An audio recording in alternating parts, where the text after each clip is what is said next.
Nashville Public Radio serves Middle Tennessee in many ways every day, including through this podcast. You can support it by leaving a review or rating, by telling a friend about it, or by contributing at WPLN.org/give. This is the Nashvillager Podcast.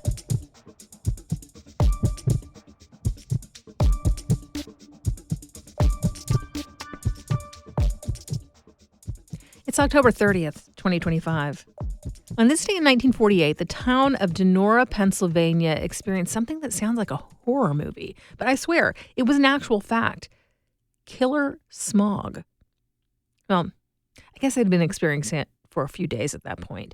The air had turned so thick and yellow that folks had to sort of squint to see the floats go by in the annual Halloween parade. The high school decided not to cancel that week's football game, but the teams had to run the ball on every play because there wasn't enough visibility for receivers to catch a throw. For 4 days, they treated it as a nuisance, a really strange, quite unsettling nuisance. And then on this day, it turned killer. The first casualty was pronounced dead at 2 a.m. Another 19 passed away in quick succession. The hospital treated hundreds of people having trouble breathing. People with heart or lung conditions were advised to evacuate. Thankfully, finally, on the day of Halloween, it rained. The precipitation cleared away the smog. One of the town's doctors later said if it hadn't been for the change in the weather, the death toll could have been 1,000 instead of 20. I'm Nina Cardona, and this is your daily digest of what's happening around Middle Tennessee with historical context from Nashville Public Radio, WPLN News. Donora, Pennsylvania's killer smog is one of the reasons why we now have clean air regulations in this country. The nation learned the hard way through that town's tragic example that we can't depend on industry to do the right thing on its own without measures that hold them accountable for the environmental byproducts of their processes. You see, Donora was a steel town. It's just about 25 miles outside of Pittsburgh, and by 1948, it was home to 2 giant factories handling tin and zinc. They featured massive furnaces that sent billows of smoke into the air, and most of the town's residents worked in those factories. Before the factories, it had been a farming community. There were still farmers around the outskirts, and some of them had been complaining for decades at that point that effluent from the smelters was damaging their livelihood. There were lawsuits seeking damages for lost crops and ruined topsoil. And of course, people complained that what came out of the smokestacks was ugly and unpleasant. But far more people worked at the mills than not. And bottom line, they couldn't afford to be concerned about what those factories were pumping into the air or water as long as they had rent and food to pay for. After the deadly smog incident, the federal government sent a team of investigators. They found that almost a third of the town's residents had experienced moderate to severe health problems directly tied to the noxious gases emitted by the factories. Chest x-rays of their lungs looked like those of soldiers who'd been exposed to poison gas. They also determined that Donora's topography was partly to blame. The town is located in a narrow valley, and during a particular kind of weather event called a temperature inversion, a layer of cold air essentially acted like a lid on a pot, trapping the factory smoke in the valley. Now, that kind of detail is why, when residents sued U.S. Steel for the killer smog event, the company's attorneys tried to argue that it was actually an act of God, and they couldn't be held responsible. Eventually, the company settled the suit. President Truman convened the first National Air Pollution Conference 2 years later, and although it took more than a decade to hammer out and push the first round of serious regulations through Congress, that work was the start of what would eventually become the Clean Air Act. The topography of Middle Tennessee is not quite as dramatic as Donora's Valley, but there is some similarity. Many of our most densely populated communities are located in what is called Tennessee's Central Basin. It's a broad, roughly oval-shaped depression with Murfreesboro at the center. It stretches about 120 miles from north to south, about 50 miles across, and then around the perimeter there are hills and the Highland Rim. To some extent, the weather can act as a lid over our central basin, trapping stuff in the air around Nashville instead of letting it disperse in the wind. That's one of the reasons we have such a hard time with pollen in the spring. It just gets trapped here. The funny way the weather systems interact with the topography is also one of the reasons why the central part of Middle Tennessee sometimes gets less snow than the rest of the state in the winter.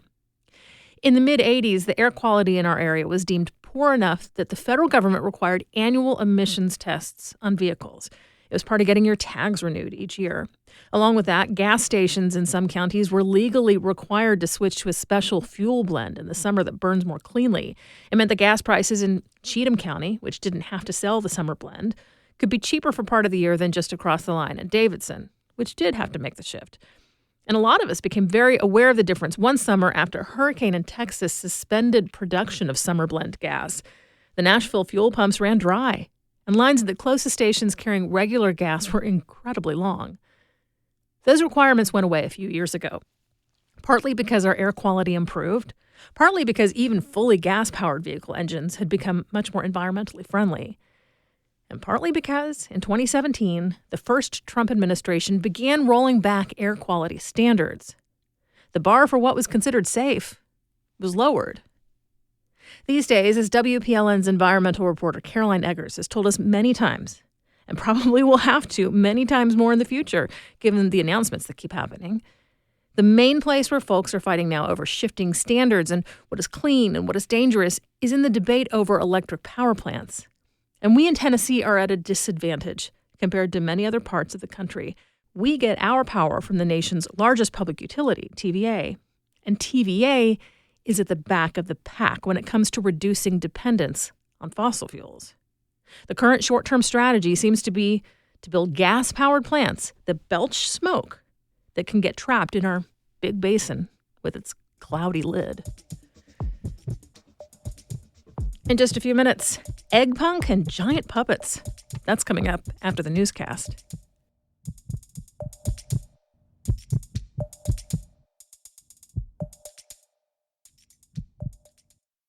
I've been thinking a lot about symbiotic relationships recently. Because the fungus can do something that the oak tree can't. So it's a mutually convenient arrangement. Maybe that's because I spend most of my days partaking in one. The symbiotic relationship between Nashville Public Radio and you. I'm Metro reporter Cynthia Abrams. On our end, we provide the service of reliable, informative news coverage. Tennessee's ongoing heat wave is one for the record books. Explosions happen fairly often. Whichever primary you're voting in, you'll need to bring a driver's license or a passport. All this, and it's free to the community. There is no paywall. Wondering how we can do this? It's with your support. That's the thing about symbiotic relationships. They rely on each other. So when you give because you value our service, we're able to keep going. Visit WPLN.org to make your fall gift today. Here's the latest from WPLN News. A federal judge in Nashville is warning Trump officials to stop talking about the case of Kilmar Abrego Garcia, who was wrongfully deported to El Salvador in March. He now faces human smuggling charges in Tennessee. Judge Waverly Crenshaw filed an order earlier this week in which he writes that Abrego Garcia may not have a fair trial if federal officials are publicly saying he's guilty. He warns of possible sanctions against Trump officials who continue to talk about Abrego Garcia in a way that could influence his trial. When U.S. Secretary Kristi Noem of Homeland Security paid a visit to Nashville earlier this year, she accused Abrego Garcia of murdering someone on behalf of the MS-13 gang. He is a monster, and he is tied to a terrorist organization that has perpetuated violence against human beings for many, many years. The DOJ's witnesses in the case have not tied Abrego Garcia to the notorious gang. Judge Crenshaw calls these statements troubling, writing that, quote, many of them are exaggerated, if not simply inaccurate. Trump officials have also said they may deport Abrego Garcia to another country before his trial. Nashville Representative Justin Jones is asking for the release of a retired police officer who spent the last month in jail over posts he made about Charlie Kirk.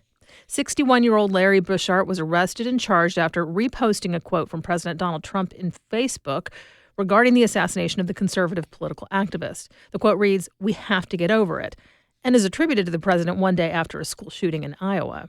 The school shares a name with Perry High School in Linden, Tennessee, so Bushart was charged with making threats of violence against the school. Bushart's bond was set at $2 million, but an early December hearing will decide if that amount should change. In his request, Representative Jones says that the sheriff has acknowledged that Bushart was not actually threatening violence against Perry High School and advocated for his release. New tariffs on products from China could cause more pain in Tennessee than anywhere else in the nation. That's according to a report from Pew Charitable Trusts. And the pain is felt disproportionately by small businesses, especially in manufacturing. That's according to Tennessee and development reporter Molly Davis. She appeared on an episode of This is Nashville about pocketbook issues in Middle Tennessee. These smaller businesses don't have as much wiggle room when it comes to both their supply chain, so where they get their supplies, and then also when it comes to their payroll or their balance sheets. They can't as easily cut down on expenses like these large manufacturing companies can. One such company that builds vans in Laverne recently ordered $14,000 worth of supplies from China. The tariff bill added another $12,000 to the cost.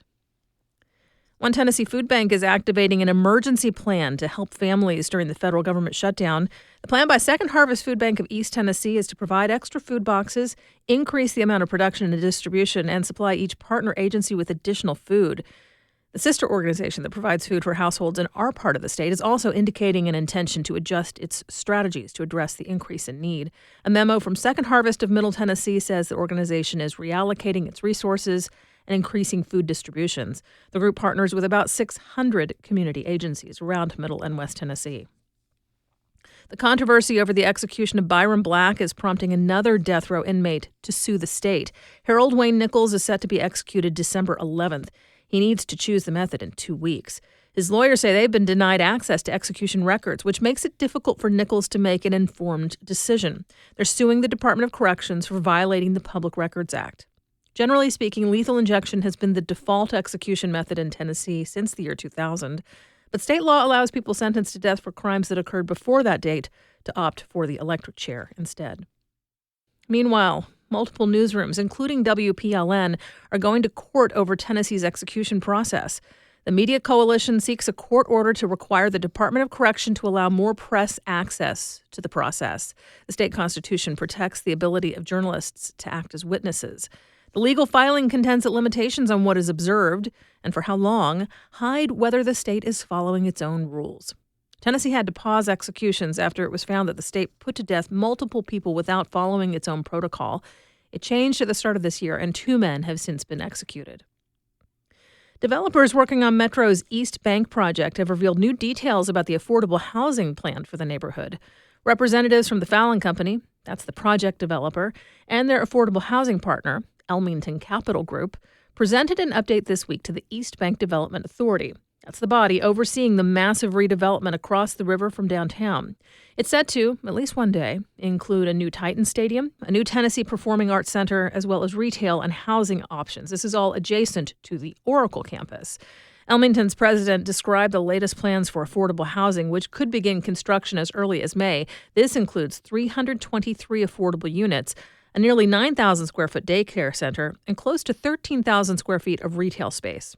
The Fallon Company also says it's in the planning process to build a hotel and a residential tower close by. They hope to announce the hotel's partner next month. The East Bank project is moving along, although it could be years in the making. The new Titan Stadium is halfway through construction, and a highly coveted piece of land, a former scrapyard site, recently sold. Nashville is set to host the 2034 Special Olympics USA Games. Representatives from the Bid Committee and Special Olympics North America signed a letter of agreement yesterday. The city will spend the next few years preparing to welcome thousands of athletes with intellectual disabilities from all 50 states. The 8-day event will include sports competitions as well as wellness programs for athletes and their families. Local athlete Halliday White spoke at the signing ceremony. Special Olympics is like a family. You don't feel like you're alone. They're always there for you. You can, even if you lose or don't feel like you've done great, they're there to tell you, hey, it's okay, and then you'll be fine. Nashville's bid to host the games was supported by many organizations, including Nashville Public Radio. Athletes and volunteers can participate right now in year-round training and competitive events with Special Olympics Tennessee. And you can learn more by searching Special Olympics Tennessee in the This is Nashville feed. Nashville's airport is ready for a second terminal. That's the message now from the Airport Authority after completing a substantial renovation and expansion of the current terminal. A second building for connecting passengers to their flights has long been in the works. This week's announcement fills out the details. Terminal 2 will be built off the south side of the current structure on about 300 acres. Officials say the construction should not affect the current flow of passenger traffic. It will be built in phases, eventually adding 5 concourses as well as additional parking structures. To pay for the project and continued renovations of the facility, the airport plans to issue bonds. A public hearing on the bond issue is scheduled for next week. You'll find more news anytime at WPLN.org. Have you ever heard the musical genre known as egg punk?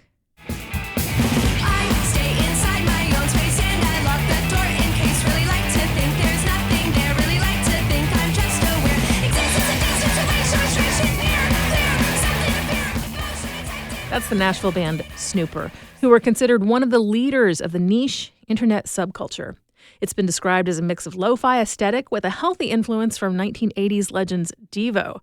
Snooper were born from that world, but their frenetic live shows featuring giant puppets have made them international festival favorites. And a new album, Worldwide, could make that title's promise into a reality. And let's be honest, until a few years ago, I don't think there were any music journalists in Nashville working in an audio medium, where you can actually hear the music instead of just reading about it, who would have covered a band like Snooper. Now, at Nashville Public Radio, we have several. And through our music discovery station, WNXP, we have many ways to celebrate Nashville musicians from a wide variety of genres and styles. They get airplay on the station's playlists. They come in to perform in our Sonic Cathedral. And each month, one Nashville artist or band is featured in heavy rotation, along with a feature story that gives a better glimpse at who they are and why they make the kinds of sounds they do. It's a kind of music coverage that doesn't really happen much outside of public radio. So why is our corner of the broadcast world different? Well, I think it's the business model. Advertisers may not always know what to make of something like egg punk, but we go directly to listeners for our support. Yes, I'm talking about you. So as you listen to this story, understand it only exists because of folks making donations, as you can right now. Whether you choose to fill out the form at WPLN.org or WNXP.org, we're all one family with a shared bank account. Your monthly contribution or one-time gift will help sustain the entire organization. And with that, let's listen into the conversation WNXP's Jason Moon Wilkins had with Snooper's Blair Trammell and Connor Cummins before their European tour. Your origin story, what you are, what you've been defined as in the press, is all been around the words punk and DIY. Do you feel in any way constricted by the labels that have been put on you? Heck no. No, I mean, I think it's something that's so awesome, where I feel like when I was in my early 20s, I was really super aware of these things, and I wanted so badly to fit into these genres, especially going to like punk shows in Nashville. And I remember like walking to punk shows and being like, am I punk enough to be at this show? Like, and having almost like anxiety about going to these shows. I feel so lucky to be on the other side of that, to be like, okay, I've been pushed out of these subgenres so much so that finally I'm just me, I guess, and I'm just making exactly what I want to make.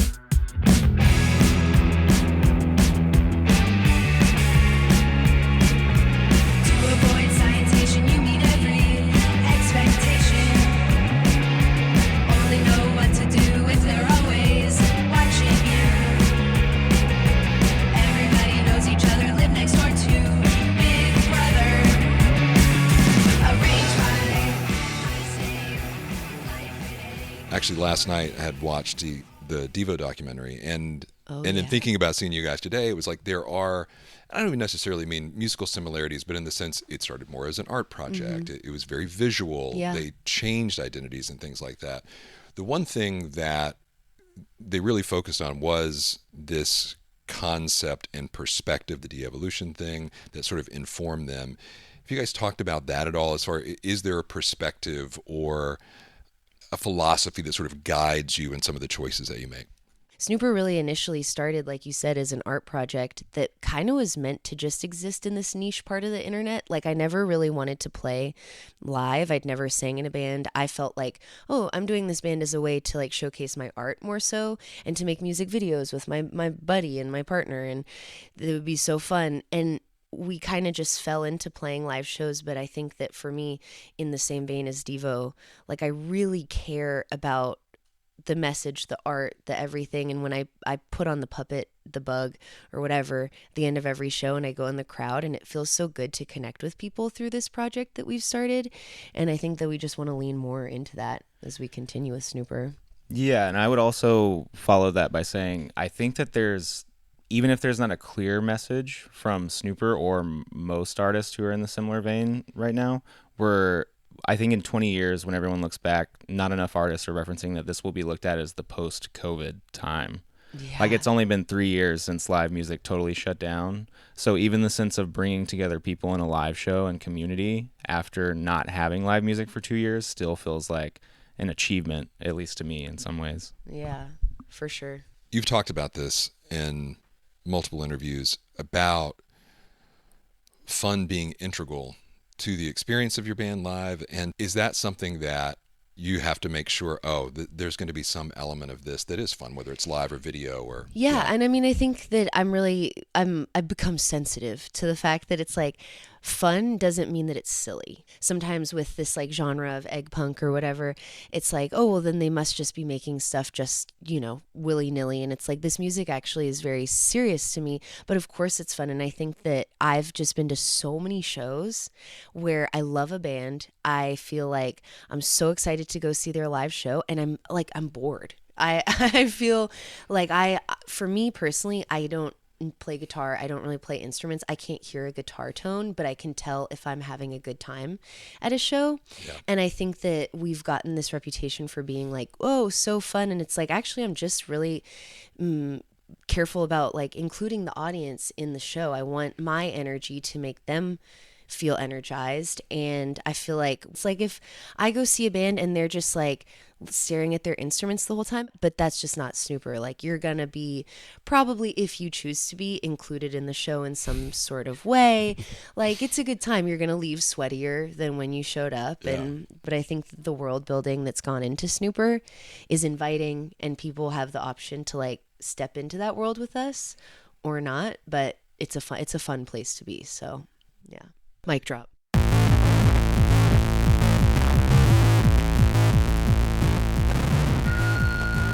You can watch a full Snooper interview and see the band's map of favorite Nashville spots and make a financial contribution at WNXP.org.